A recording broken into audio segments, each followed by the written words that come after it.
Savanna के बीचों बीच लियो नाम का एक राजसी शेर रहता था। वह अपनी शक्तिशाली दहाड़, आकर्षक अय्याल और निडर रवैये के लिए जाना जाता था। लियो लोहे के पंजे से भूमि पर राज करता था और सभी अन्य जानवर उसे प्रशंसा और भय के मिश्रण से देखते थे। एक दिन भयंकर सूखा पड़ा और जानवरों को भोजन और पानी की तलाश में संघर्ष करना पड़ा।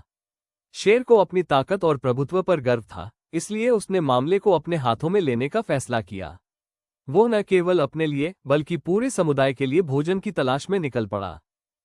जब वो सूखी धरती पर घूम रहा था तो लियो को एक बुद्धिमान बूढ़ा कछुआ मिला जो धीरे धीरे पास के एक नखलिस्तान की ओर बढ़ रहा था।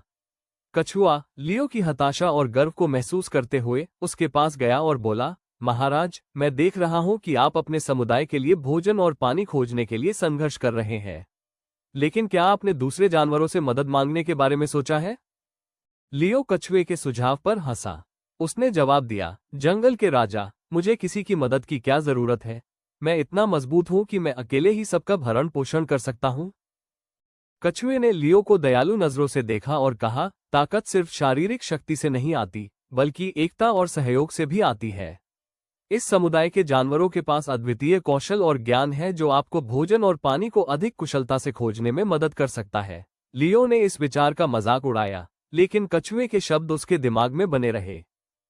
जैसे वो भोजन की तलाश जारी रखता गया, उसे कई ऐसे जानवर मिले जो जीवित रहने के लिए संघर्ष कर रहे थे।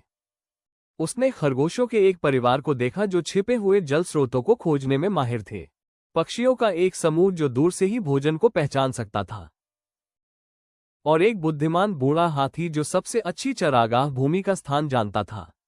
एक दिन जब लियो भोजन की तलाश कर रहा था तो वो एक छिपे हुए नखलिस्तान पर ठोकर खाए जिसके बारे में कछुए ने उसे पहले बताया था।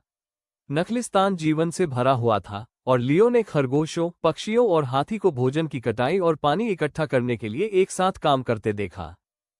कछुआ एक बार फिर प्रकट हुआ और बोला, देखिए महाराज, जब हम एक साथ काम करते हैं और अपने ज्ञान और कौशल को साझा करते हैं तो हम महान चीजें हासिल कर सकते हैं।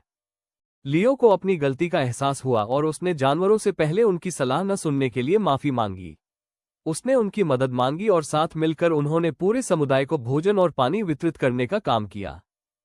जब जानवरों ने मिलकर काम किया तो जमीन एक बार फिर से फलने फूलने लगी। अंततः सूखा कम हो गया और सवाना में जीवन और खुशहाली भर गई। इस कहानी का नैतिक सबक ये है कि सच्ची ताकत विनम्रता और सहयोग में निहित है। जब हम साथ मिलकर काम करते हैं, अपने ज्ञान और कौशल को साझा करते हैं और अपनी सीमाओं को स्वीकार करते हैं, तो हम अकेले की तुलना में कहीं अधिक हासिल कर सकते हैं। अभिमान और अहंकार अकेलेपन और असफलता की ओर ले जा सकते हैं, जबकि विनम्रता और सीखने की इच्छा सफलता और समृद्धि की ओर ले जा सकती है।